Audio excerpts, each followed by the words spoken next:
Hello mga herb. Yun, paalis tayo.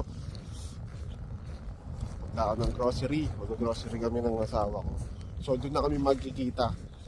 So walking distance lang naman dito. Kagandahan naman dito, ang dami kang supermarket at magpipilian. Although iba sila ng presyo depende. May mga mura sa kabilang supermarket, mayroon mga mas mura. Ganun. So yun ang mamimili. Tsaka dito pala sa Canada, ang kailangan mo talaga dito bago mag-grocery, hindi mo kailangan makalimutan, syempre unang-una yung pambayad mo. Hindi ka pa ako. Hindi. Dito kasi ginagamit talaga dito puro card. Halos talaga gumagamit ako dito puro credit card. So kailangan magaling ka rin kumbaga magaling kang bumalance din. Kasi hindi ka pa rin puro kaskas. Mababaong ka sa utang dito. Kasi bihira dito nagkakash. Although may mga nagkakash din naman.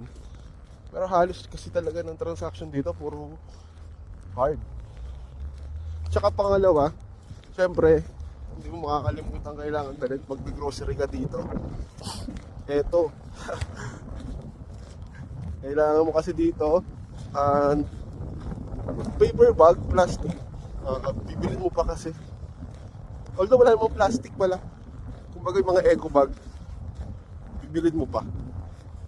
So, hindi dito katulad sa atin na pag bumili ka, binabalot na nila.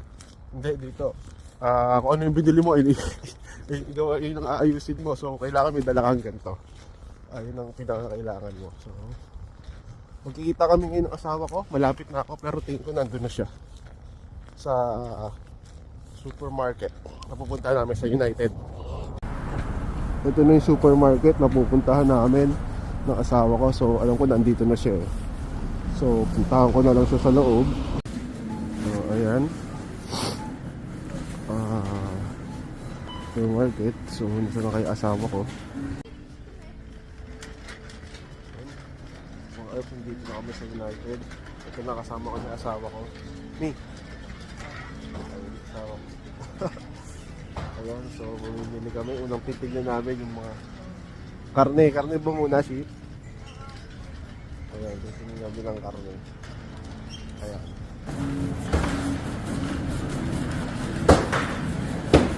So dito, ito daming karne, iba-iba na rin. Giniling Tsaka chicken.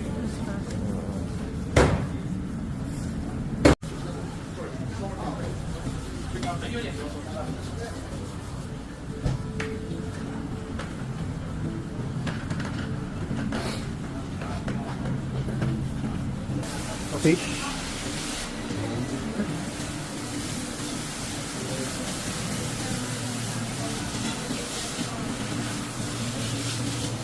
6 pounds. Ayan. So kami lang magtatagdag. May bahay na patagdag dito, palinis sa isla. Ito, chicken. Sa buo. Isa lang? Okay, sa muna.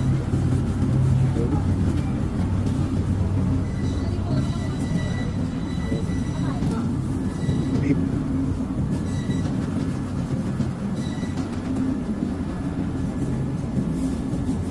Ayan, siopaw. Kuha tayo ng siopaw. Pagkano yung siopaw? $5. Ito natin po.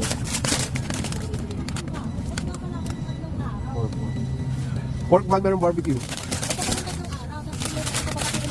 Ay, paslaw naman. Okay lang mo. Kunin ko pa ba ito? Santo tayo ng mayonnaise na momo.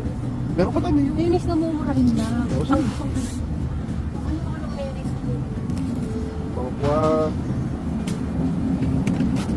So, dito na tayo sa gulay.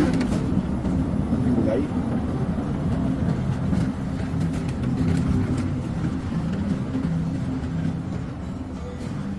Gulay.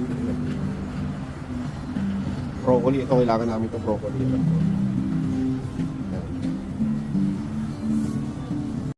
Yun na pala yung pinamili namin mga herb.